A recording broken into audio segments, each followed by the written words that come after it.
Welcome back, everyone. Thank you for joining us. Today's episode of Unfiltered Emotions. I am Kairi, a Humanity Rising ambassador, and this is Ellen, one of the other Hi. co-hosts. Hi, I'm Ellen, your other co-host. Unfiltered Emotions is a mental health podcast co-hosted by Humanity Rising ambassadors Kairi Harness and Ellen Hsuan, and featuring Dr. Michelle Magida, an experienced clinical therapist. Dr. Magida, it's a pleasure to have you again. Thanks so much for inviting me back. Our topic today is peer pressure. Everyone experiences it at some point, happens very frequently, especially whenever you go, just anytime you're like around people, a lot of people experience some form of pressure. Um, So, can you help us define what is peer pressure? Yeah, absolutely. I think starting off with the basics can always be super helpful in understanding what peer pressure is and isn't. Peer pressure is the pressure you put on yourself to fit in, right? So, but everybody has so many wonderful, beautiful strengths and traits that they can bring to a friendship, to the proverbial table. So, my question is why fit in when you're born to stand out? And I don't know if you guys have ever heard of Brene Brown. She became popular after her TED Talk went viral, and she wrote a number of books, and then she even had a Netflix special. So many people might know her from that. And I geek out over her. I think she's amazing. I love her research and her books. I think I've read every single one of them. Is she talks about the difference between belonging and fitting in. And if you are feeling peer pressure, it's because you're fighting so hard to fit in. But if you belonged, it wouldn't feel so hard. That's a very good, a keen observation. And I feel like for us teenagers especially, sometimes we hear the term peer pressure in our schools, whether it be from like teachers and other adults warning us of peer pressure, or in books and texts that may be available online. And I feel like the most often or the most prevalent type of peer pressure that people tend to talk about is substance abuse. So, for example, like at parties, they say, oh, if other people are doing things that you don't agree with, sometimes you might feel inclined to do those same things while you're fitting in. And I feel like overall, peer pressure sees a negative connotation. But I was wondering if you could tell us a little bit about the differences between positive and negative peer pressure, because not all types are definitively bad for our mental health, right? Yeah, absolutely. As a matter of fact, there are six different kinds of peer pressure. So we'll go through them all. The first is spoken. This is clearly, as as the name says, it's verbal. Um, and this is when someone is asked to engage in a particular behavior and they are inclined to do it because they want to be seen as cool, right? They want to fit in. The second kind of peer pressure is unspoken. And just because it's unspoken doesn't mean that it isn't very persuasive. And unspoken peer pressure is this is what we're doing. If you want to be cool, if you want to hang out with us, then you got to do this too, right? Then there's direct peer pressure, and that is an actionable step. So handing someone a drink, like if you two were gossiping about me and I overheard it, then that would be indirect peer pressure because what you're saying might influence my behavior. Mm. Okay. Negative peer pressure, now we're getting to what Ellen was speaking to, is when peers encourage someone to engage in behaviors that go against their personal moral compass or moral code. And then lastly, and I intentionally left this for last, is positive peer pressure.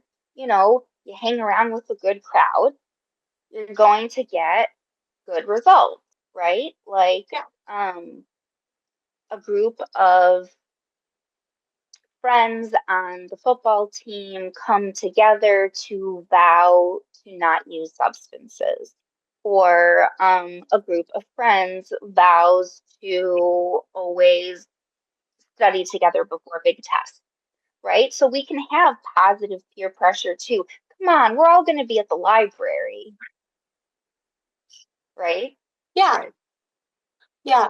And I know I see a lot of like the positive peer pressure because of the friend group I keep around myself likes doing these positive like things, like the amount of times like I've been people my friends are like, "Hey, let's all go and study in our room. Let's all go and just hang out."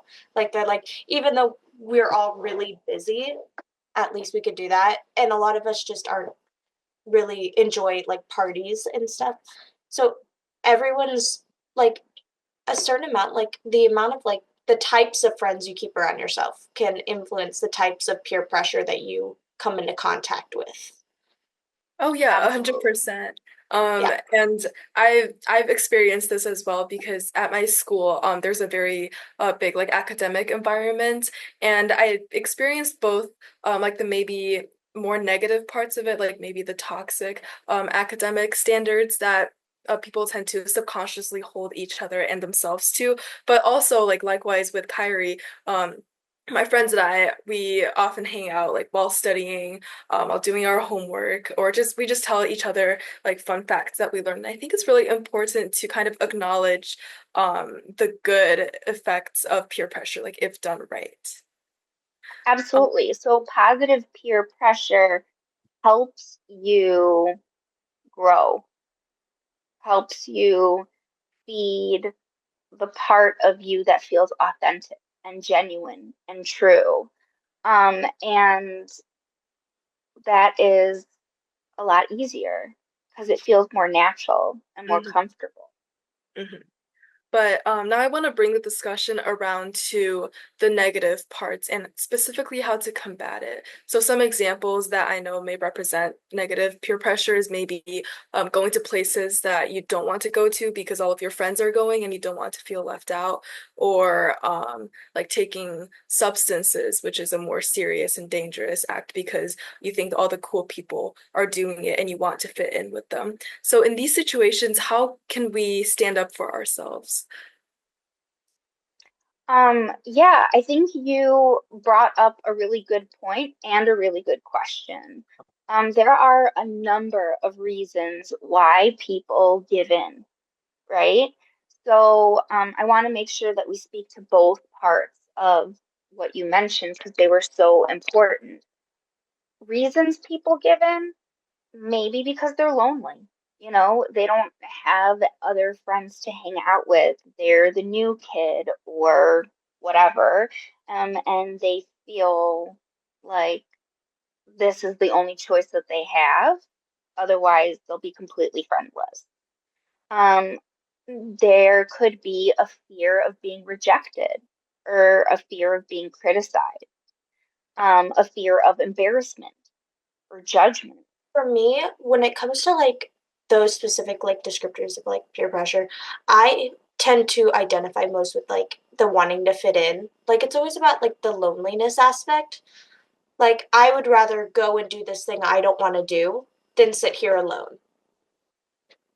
Right. And I feel like it's easier to go along with it because by going with the flow, I think it takes less of a toll on you, or well, it depends on the severity of the action that you're doing, that you're being peer pressured to do. But I think that sometimes it's easier to just go with what everyone else is doing because it takes less of a mental hassle to wrestle yourself out of that situation. And it does make me feel better when I can, have common ground with people that I'm hanging out with, which is definitely a struggle that comes with standing up to peer pressure because it's intimidating, I think, to have the courage to stand up and kind of combat that. Oh my gosh, 100%. It definitely takes courage and to stand up to peer pressure. But I think you said something really, really poignant that you may not have even realized. You said it depends on the severity of the act that is being imposed or asked or whatever. So close. I almost, I think more important is the severity of the hole you're trying to fill. Hmm. Because, and you alluded to it, feeling of loneliness, feeling of disconnection, feeling like socially isolated, feeling left out. Those are the people who tend to be victims of toxic and unhealthy types of peer pressure because they have low self-esteem, Hmm. right? And then Ellen, you were talking about like academic peer pressure, where it can be both a positive and a negative. Come on, let's study. And so when the peer pressure is for the purpose of self-improvement, that's positive. Hmm.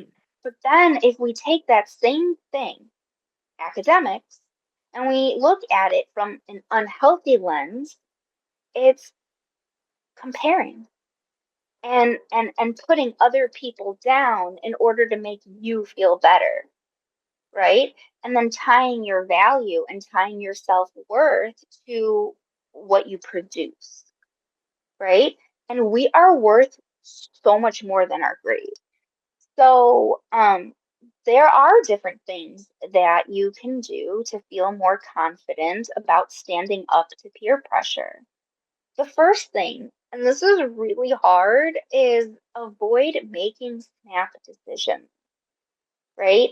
If you feel like you need a moment to breathe and process and consider, give yourself that moment. Formulate a plan or an excuse to exit the situation. Um, so maybe with a best friend, an older sibling, an older cousin, or a parent, if you feel um, comfortable enough, have a code word where you can be like, if I'm ever in trouble, I call you and I say this, or I text you and I say this, and then I drop my pin and you come grab me, and you can be disappointed or mad at me later. So formulate a plan or an excuse to exit situations that are feeling uncomfortable because it might feel fine until it doesn't, right? And then suggest an alternative idea if you're feeling uncomfortable with what your friends are suggesting.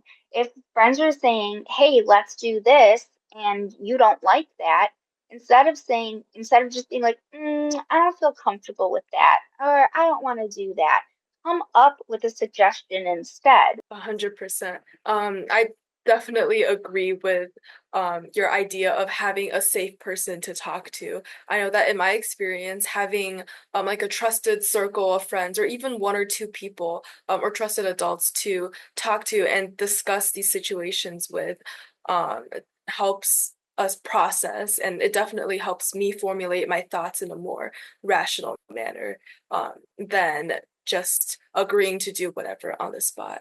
Kairi, do you have any experience Yeah. with this as well? I know that with the relationship I have with my parents, we always had like a code word for if I went out with like friends or if we were at like a family get together, because family tensions in my household have always been a thing.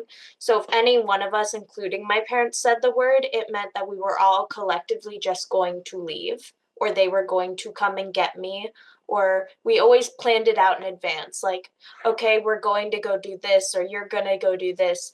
What are our what like different things we could do for like different situations. Like if I went out with friends, I just went over like where was I gonna be? Who was I gonna be with? Is there stuff going on? And what's that stuff? Am I going to engage with any of that stuff? Like I went to my first like party with friends a few weeks ago, and I told my mom where I was going to be, when I was going to head home. I told her that like my friends might have been engaging in like alcohol, but I wasn't going to, and I was going to make sure they got home. I let them know everything that was going to happen just so like if something were to happen, they would know and could help me if something were to have just been too much. Yeah, and that's amazing that you and your mom took the time to, consider possible outs because things can turn uncomfortable quickly. Yeah. I do have a question about what to do when you see someone else maybe caving into negative peer pressure. Is there a point where us as bystanders we should step in? And if so, how do we do that? Because I feel like nowadays in society, if you're out somewhere and you see someone else maybe in a dangerous situation, sometimes it's tempting to turn away and not engage yourself um, within these other people's situations because you don't want to get involved, you don't want to get in trouble, you don't want to complicate things or be nosy. Um, but is there any time where that should be encouraged? Yeah, that's actually a really great question. The number one thing is safety, right? So if you are worried that the situation can escalate or an aggressor can then turn on you, then and you wouldn't feel comfortable asserting yourself in that situation, then I would not personally intervene. But you can certainly go to a trusted adult like your school counselor, social worker, teacher, parents, whatever, um, to relay what you witnessed. However, the best piece of advice I can give you if you want to intervene and kind of like save someone from a situation is don't talk to the person that's doing the pressure. Mm. Talk to the person that's like the victim in that sense. And do something that just kind of disrupt the momentum of what's going on. For example, oh my gosh, I haven't seen you in forever. Do you want to come over here and catch up with me real quick? Or, um, you know, I really need to talk to you about something. Can you come here? My phone died. Can I use your phone real quick? And then you like text yourself a message, to them, like, are you okay? Do you need help? Whatever. Um, say, I was looking for you or something like that to just interrupt what what is going on. I see. I see. Yeah, that makes total sense. And I feel like I've heard that vaguely somewhere before where it's just like sometimes it's safer to just divert rather than actually engage with. Oh yes, I saw that recently on a thing I did for my school on how to handle. It was I believe it also was on peer pressure, specifically like going to college and with drinking. They were like, here's what to do if you feel like someone's in an unsafe situation. Yep. Divert their attention. That's usually a safer choice. Yeah. Oh my gosh, absolutely. I mean, like from peer pressure all the way to, gosh, forbid somebody was being physically assaulted.